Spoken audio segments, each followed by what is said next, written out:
You see, this somatic integration, what it allows is for your nervous system to sense and feel safety. And when you start to sense and feel safety, it allows you to switch from the survival situation or survival stress response into healing and to recuperate and repair.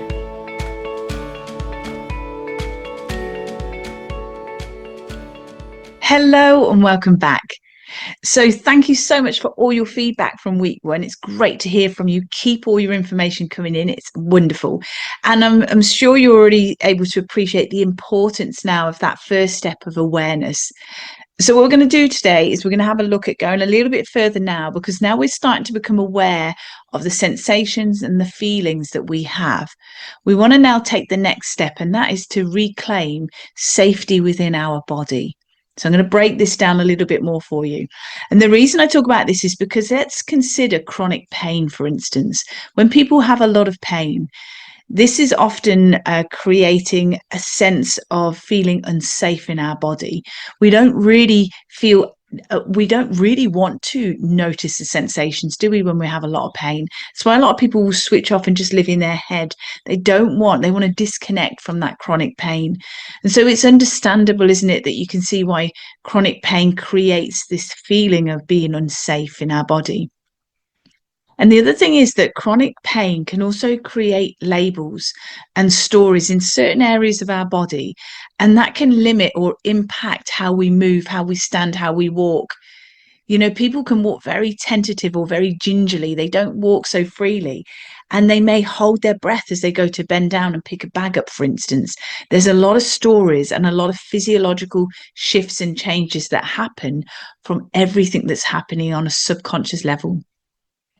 So that's why mindful clinical somatic movements helps to rebuild trust between your mind and your body.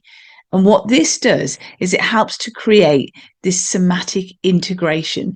So this is what I talk a lot about in Total Somatics, is we want to integrate, we want to create this entire system working beautifully together. So what we find with many people is there's a disconnect between their mind and their body, but we want there to be this entire embodiment, this full integration that's happening throughout. And that's possible with that consistent practice that I've been sharing with you, and that you've been doing wonderfully and will continue to do over the next few weeks and beyond from here. You see, this somatic integration, what it allows is for your nervous system to sense and feel safety. And when you start to sense and feel safety, it allows you to switch from the survival situation or survival stress response into healing and to recuperate and repair. So we need to be able to switch the state of our nervous system to allow that to happen. And that's when we also allow these movement practices to come into their own. And I share that with you because when we practice repetitive gentle pandiculations and other clinical somatic movements, it brings a sense of calm, a sense of comfort, safety, and also a predictability to our nervous system. Because up until this point, we may have felt overwhelmed, unsafe, uncertain, and very vulnerable. They're just a few descriptions of how you may have felt. You may have other descriptions that you use. And so that's why it's so important that we create safe internal cues, which help to foster this sense of grounding and this confidence that we can develop here.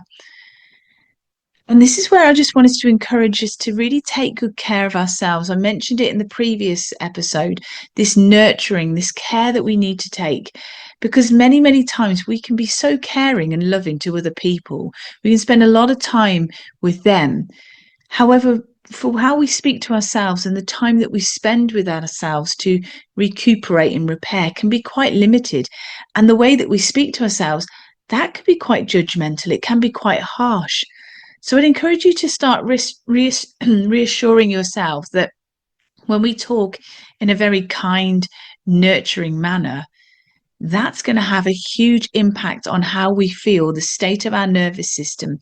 And maybe it's the first time that we're actually talking to ourselves in more of a caring, nurturing way. Maybe we are quite critical of ourselves on different levels for different reasons. So I'd encourage you to start being kinder to yourself. And that's where this comes in, because when we are kinder to ourselves, this is where we will shift out the state of our nervous system, and we can ease those feelings of overwhelm, uncertainty, feeling unsafe or very vulnerable.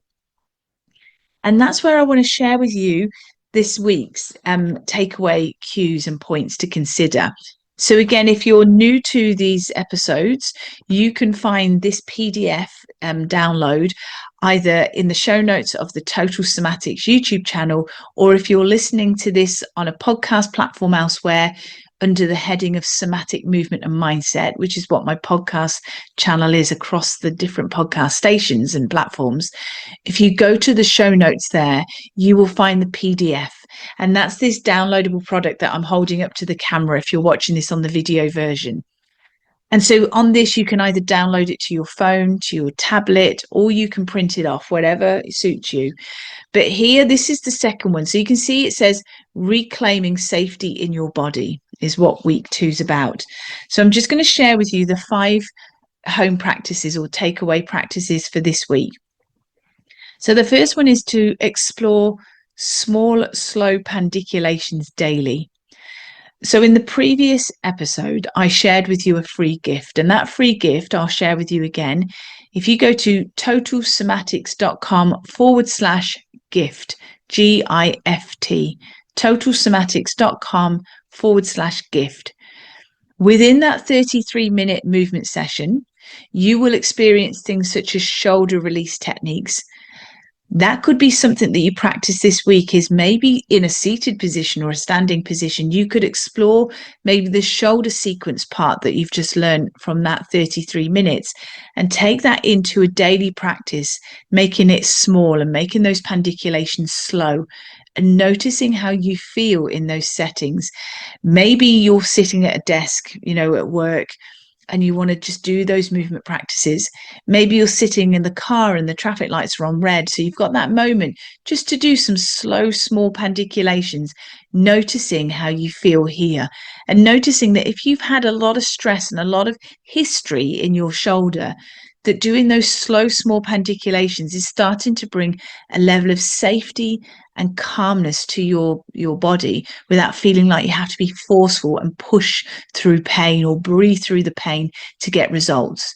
When we're working intelligently and very kind with your nervous system, we shift the state of your nervous system, and that shifts the positioning and the behavior of your muscular system too.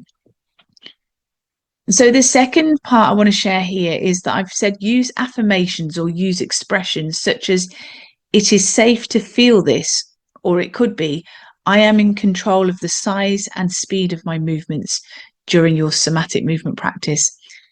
And so again, this is tying into talking in more of a caring, nurturing, reassuring manner, because if we have felt unsafe, uncertain, overwhelmed, very vulnerable, maybe it's linked to our shoulder, if we've had shoulder issues there. If we're reassuring ourselves from one of those statements that I am in control of the size and the speed of my movements, it's bringing back that empowering feeling to ourselves that we can make these movements micro. And if we're making them micro, we are still changing the position of your muscles, and we are changing the communication between your brain and your muscular system. So the smallest movements is still making a profound effect on various levels with your nervous system and your emotional health and well-being. So just consider that such an important factor there too. The third point is grounding practice. This is really important on a regular basis. And I've made a note here for that grounding practice. Maybe notice or feel how your feet are supported by the floor. So as you're sitting or you're standing, notice how they are. And if maybe you've got your socks and shoes off and you've just got bare feet, notice the texture of the floor. Is it cold? Is it warm? Are you on a carpet? What do you feel? Notice your feet. Are they relaxed on the floor, or are your toes gripping and tight? Do you maybe notice one foot feels pressing heavier on the floor than the other? Which parts of your feet have got more weight through them? Is it more through the heels, through the sides of your feet? Just become really aware of that, and that grounding that sensing and that feeling. The fourth point here is to self-soothe with a hand on your belly or your chest when various emotions arise. And that's to really allow us to stay embodied or notice or very somatic, keeping our hand and tapping or holding or circling or even just stroking an area like on our belly or our chest. So whatever emotions arise, we hold on to that area and we stay, instead of shifting back into our head, we are staying with that feeling in our body. And like we would do with a little child, we would just say, stroke their sore tummy or their sore stomach, or stroke their back. Or if they've got a bit of a headache, what will we do? We pop our hand on their head. It's not going to get rid of their headache, is it? But what it does is it's a nurturing, self-soothing or a soothing effect for them. But for us, when we hold our head or we hold our chest or our belly, it's nurturing and it's self-soothing, and it's reclaiming safety into your body. It's allowing your nervous system to feel safe. So start adopting those techniques. And don't forget that your brain real estate, the sensory part of your brain and the motor parts of your brain, a third of the brain real estate is your hands. So your hands are like a second pair of eyes. So the more we use our hands to hold on or friction or soothe or stroke or tap, we are bringing much more of our brain's awareness back to our beautiful body, rather than just being stuck in our head and going back into a survival mechanism. And again, it's part of that nurturing, that self-soothing.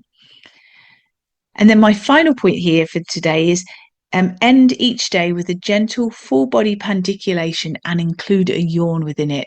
And I'm actually going to yawn now because it triggers me. And I wonder if you're yawning now as a result, because it really does have that effect. Just seeing the word yawn or somebody yawn, it makes you want to yawn. So can you start to bring that in? Because, of course, a yawn is a pandiculation. If we just break down that, and I'm going to yawn again, if you want to yawn with me, and notice, what does that yawn do? At the start, you contract your jaw muscles, don't you? And then you open your mouth and then you slowly release and let go. So we have the contraction, the start of the yawn. As you open your mouth, those muscles all around your jaw lengthen and release just to the end of that natural range of movement. And then as you close your mouth, you just rest and pause. That's a pandiculation. That's what we do when we yawn. So can you make it into a full body pandiculation? So if you've got that Total Somatics gift, which is totalsomatics.com/gift, whatever part, and you can do it throughout that movement practice if you want. But if you're doing that 33-minute movement practice, or you take a snippet from that and take it into another setting, could you look at how you can bring in that full body pandiculation and do a big yawn with the movement too? Because that is really reassuring to your nervous system that you're safe. Because just consider this, if your nervous system is perceiving if we're in a safe or a dangerous situation, if you're yawning, you're basically reinforcing to your nervous system that it's time to relax and wind down. It's safe to feel tired at this point. Whereas if we're in a survival mechanism, we are on high alert. Have you ever seen like a deer's eyes or a rabbit's eyes in headlights? Hyper alert, very vigilant to that situation. The last thing your nervous system thinks it's safe to do in that situation is to get sleepy and then go into a deep sleep. You have got so much adrenaline keeping you in a survival mechanism to go off and run and escape and hide and be super alert that you're not going to get hunted down or run over by a car or whatever the situation is in that scenario with a deer or a rabbit. So in that situation, when we're yawning with slow, mindful pandiculations, we are reassuring your nervous system it's okay, it's safe, we can allow ourselves to wind down and relax. And that really does reassure our nervous system. It reduces that feeling of feeling unsafe, uncertain, overwhelmed, and again, that anxiety that we can feel. So please do have a look at those practices for this week. And again, continue with those practices on a regular basis. And that's why that resource, totalsomatics.com/gift, is a brilliant resource for you to start applying week 2's practices. So until next time, all my love, and all my very best wishes. Take care. Bye. Thank you for joining me today. If you've enjoyed this episode, please leave a rating and also forward this on to somebody you know will benefit. To learn more about pain relief, plus how to improve your health and well-being, go to totalsomatics.com. Until next time, take care.